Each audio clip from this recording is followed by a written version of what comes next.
Unfortunately, for many human beings in the third world, death is an all too constant reality. Extreme poverty generates malnutrition and illnesses which claim the weakest. In this village in the Ivory Coast, Africa, a 10-year-old child has just died, victim to malaria.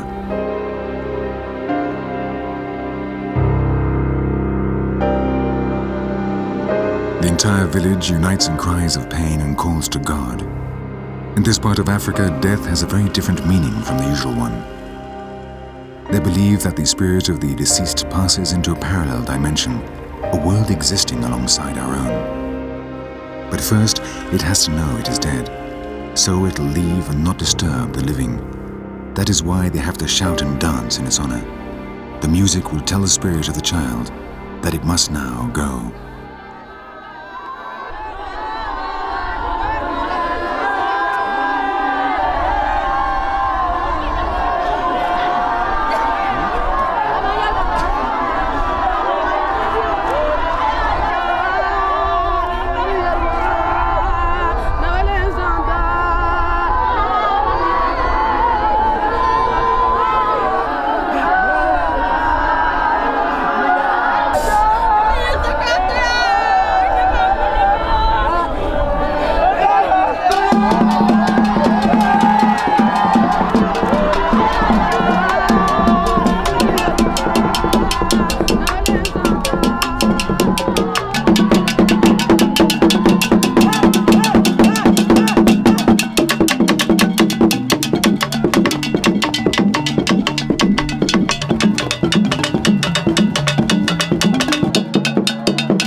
As in our perception of death, human beings are different from the majority of animals in another regard.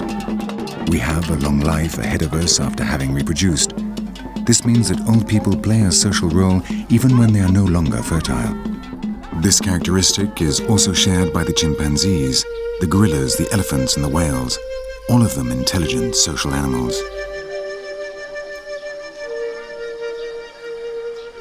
For this reason, non-industrialized societies venerate the old for their accumulated wisdom and organize great celebrations in their honor when they die.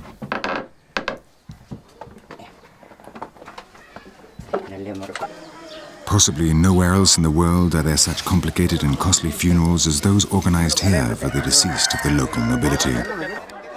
We are in Sulawesi in Indonesia, and the dead man an old, much-loved noble. In reality, he died 3 months ago, but he has remained embalmed in his home until his family managed to get enough money to organize the funeral.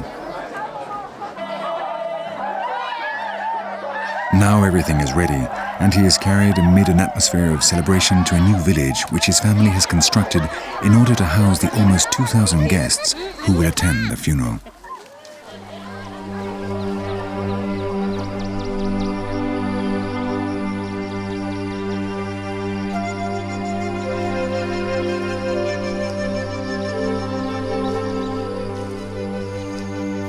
Meanwhile, a local artisan is working hard to finish a wooden bust of the deceased, which they call a tau tau, in time to be placed alongside those of other dead on the nearby cliffs. The tau tau are dressed in the clothes of the dead person and even wear wigs made from their real hair.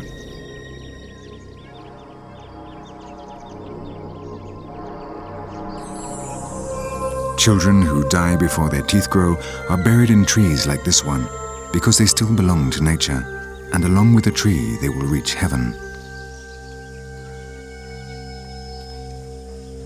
The humblest people are lain beneath the cliffs, but space for the niches is in short supply, and the oldest bones are gradually scattered around the area.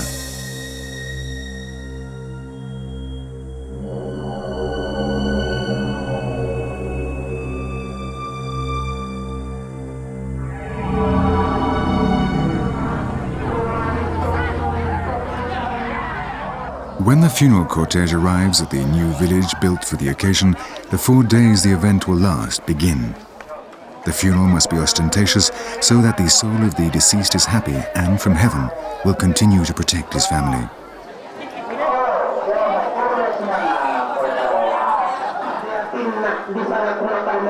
The over 2,000 guests come from all over Indonesia, Borneo, Java, Flores, Sumatra, Bali, and are welcomed by 3 dancers who announce where each group has come from.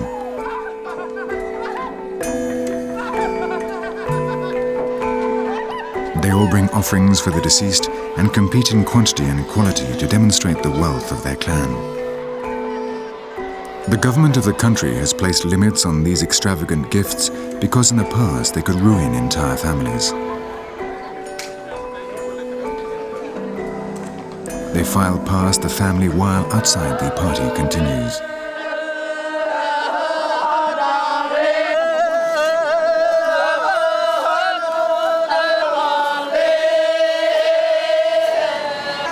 After 3 days sacrificing and eating the animals, the coffin is finally carried to the cliffs, which will be the deceased's final resting place.